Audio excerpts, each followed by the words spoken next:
महाराष्ट्र में बीजेपी की हालत बहुत खराब है और ये बात तो अब खुद संघ भी मान रहा है।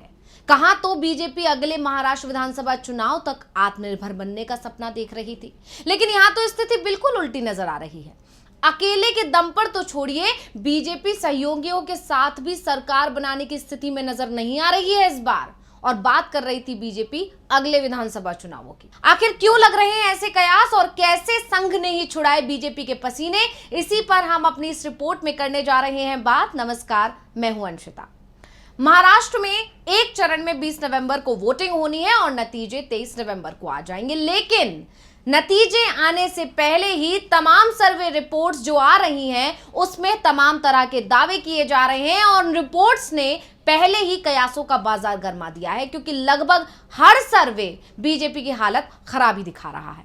सर्वे में यह दावा किया जा रहा है कि एनडीए पिछड़ रहा है और सरकार एमबीए बना रहा है। अब अभी तक ये सर्वे आ रहे थे, इससे बीजेपी थोड़ी बहुत परेशान थी, लेकिन अपनी तैयारियों में लगी हुई थी। लेकिन अब जब आरएसएस के सर्वे ने भी बीजेपी की स्थिति पहले के मुकाबले खराब दिखा दी, तो बीजेपी की चिंता बढ़ गई है। अब बीजेपी इस मुद्दे को सीरियसली ले रही है और सिर्फ बीजेपी ने इस मुद्दे को सीरियसली नहीं लिया है, बल्कि बीजेपी के सहयोगियों ने भी इसे सीरियसली ले लिया है और सीरियसली लेकर बीजेपी पर ही दबाव बनाना शुरू कर दिया। आखिर कैसे, उस पर भी आगे चर्चा करेंगे। फिलहाल सर्वे की बात कर लेते हैं। तो महाराष्ट्र में बीजेपी पहले ही विपक्षी गठबंधन एमबीए और अपने ही सहयोगियों की वजह से परेशान है। ऐसे में अब संघ के सर्वे रिपोर्ट ने भी ऐसा दावा कर दिया है जिससे साफ है कि सहयोगी दल बीजेपी पर दबाव बनाने में लग गए हैं। तो जो सर्वे रिपोर्ट आई है संघ की, उसमें ऐसा क्या है जिसने बीजेपी की नींद उड़ाई है और सहयोगियों को सचेत भी कर दिया है? तो संघ के सर्वे के मुताबिक बीजेपी की सीटें घट रही हैं और वो भी एक या दो सीट नहीं घट रही है, बल्कि सीधा सीधा 10 से 15 सीट्स कम हो रही हैं। और अब संघ के इसी आंतरिक सर्वे से बीजेपी परेशान हो गई है। दरअसल संघ के सर्वे के मुताबिक बीजेपी को जो चुनाव है, विधानसभा चुनाव, उसमें 90 से 95 सीटें मिल रही हैं। शिंदे की शिवसेना को 40 से 50 सीटें मिल रही हैं और अजीत पवार की एनसीपी को 25 से 30 सीटें मिल सकती हैं। अब इस हिसाब से देखा जाए तो बीजेपी की स्थिति तो हर विधानसभा चुनाव में कमजोर हो रही है। और बीजेपी सपना क्या सजा रही है? बीजेपी सपना सजा रही है महाराष्ट्र में आत्मनिर्भर बनने का। आपको याद भी होगा, अमित शाह ने एक बैठक में अभी पिछले ही दिनों कहा था कि अगले विधानसभा चुनाव तक बीजेपी महाराष्ट्र में आत्मनिर्भर हो जाएगी। अब अमित शाह के इस बयान ने सहयोगियों को सचेत कर दिया था और उसी के बाद से बीजेपी के सहयोगी उस पर दबाव बनाने की कोशिश कर रहे हैं। सीटों पर पेच अभी तक फंसा हुआ है, सुलझ नहीं पा रहा है। बैठकों पर बैठकें हो रही हैं, लेकिन सीट बंटवारे पर बात फाइनल नहीं हो पा रही है। और इसी सब के बीच में संघ की रिपोर्ट आई और उस सर्वे रिपोर्ट ने तो सहयोगियों को और मौका दे दिया बीजेपी पर दबाव बनाने का। अब ऐसा क्यों कहा जा रहा है कि बीजेपी की स्थिति हर विधानसभा चुनाव में हल्की हो रही है, कमजोर हो रही है? तो इसके लिए हमें पिछले 2 विधानसभा चुनाव के नतीजों को भी देखना होगा। और पिछले 2 विधानसभा चुनाव के नतीजों में बीजेपी का ग्राफ लगातार नीचे जाता रहा है। सबसे पहले बात साल 2014 की करेंगे, तब देश में मोदी लहर थी, बीजेपी की लहर थी और तब बीजेपी ने 122 सीटें जीती थी। इसके बाद अगले विधानसभा चुनाव में जो साल 2019 में हुआ, उसमें बीजेपी की सीटें घटकर रह गईं 105, यानी बीजेपी ने 105 सीटें जीती थी। और अब संघ का जो सर्वे आया है, आंतरिक सर्वे जो आया है, इसमें भी बीजेपी की सीटों में कमी आई है। यानी देखें तो 2014 से हर बार 10 से 12 सीटों की कमी आ रही है। यानी 2014 में 122 सीटें आई थी, लेकिन 2019 में वो घटकर 105 रह गई। 10 से 12 सीटों की कमी उस बार भी आई और अब एक बार फिर से जो सर्वे रिपोर्ट है उसके मुताबिक बीजेपी की सीटें 10 से 12, 10 से 15 कमी हो रही हैं। यानी बीजेपी मजबूत होने के बजाय कमजोर हो रही है और ये बात एनडीए के घटक दल भी देख रहे हैं। और यही वजह है कि वो बीजेपी पर दबाव बनाने की कोशिश में लग गए हैं।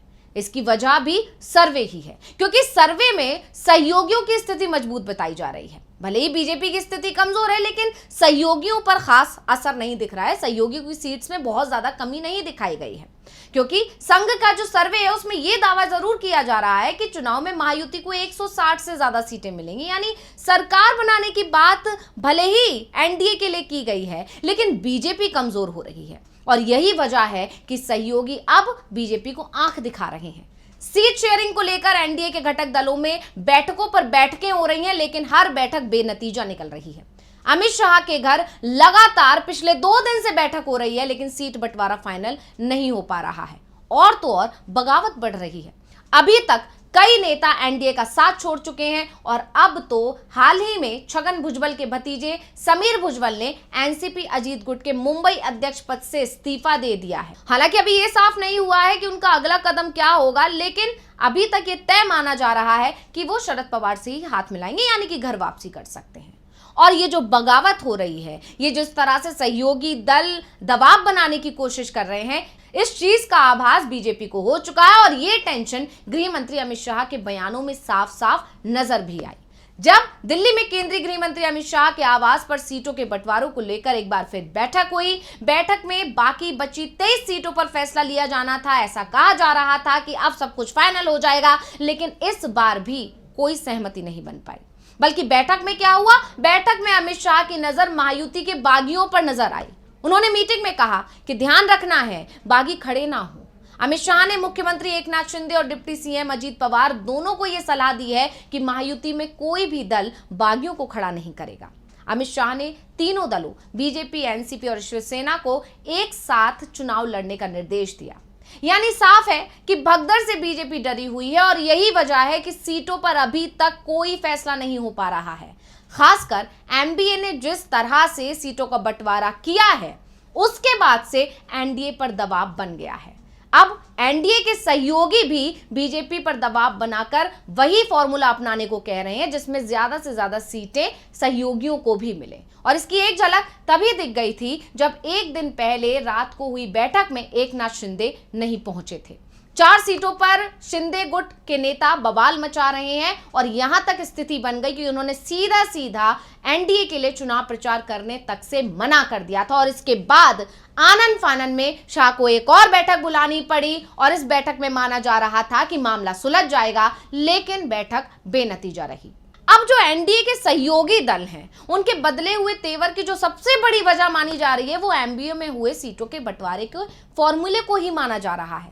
क्योंकि जिस तरह से एमबीए ने सभी दलों को एक समान रखा है, चाहे कांग्रेस हो, एनसीपी शरद पवार हो, शिवसेना उद्धव गुट हो, तीनों दलों को बराबर सीटें दी गई हैं। 85-85-85 का फॉर्मूला तय किया गया है और इसी फॉर्मूले ने एमबीए में तो सब कुछ ठीक कर दिया, लेकिन एनडीए में तूफान ला दिया है। और इसके बाद से बीजेपी के तमाम सहयोगी अब दबाव बना रहे हैं और खासकर शिंदे गुट और बीजेपी के बीच 4 सीटों पर जो गहमा गहमी बनी हुई है, वो अब बीजेपी की, अमित शाह की, मोदी की, सभी की नींद उड़ा रही है। अब सीट बंटवारे पर पेच पहले ही फंसा हुआ है। इसी बीच संघ का सर्वे आ जाता है और संघ के सर्वे में बीजेपी की हालत खस्ता बताई जाती है। इसके बाद से जानकार दावा कर रहे हैं कि अब तो सहयोगी कैसे भी दबने वाले नहीं हैं, क्योंकि वो जानते हैं कि बीजेपी को अब सहयोगियों की जरूरत। जिस तरह से सर्वे आया है उसको देखकर अब जानकार दावा कर रहे हैं कि सहयोगी ये बात समझ चुके हैं कि बीजेपी को सहयोगियों की जरूरत है और अगर बीजेपी को सहयोगियों की जरूरत है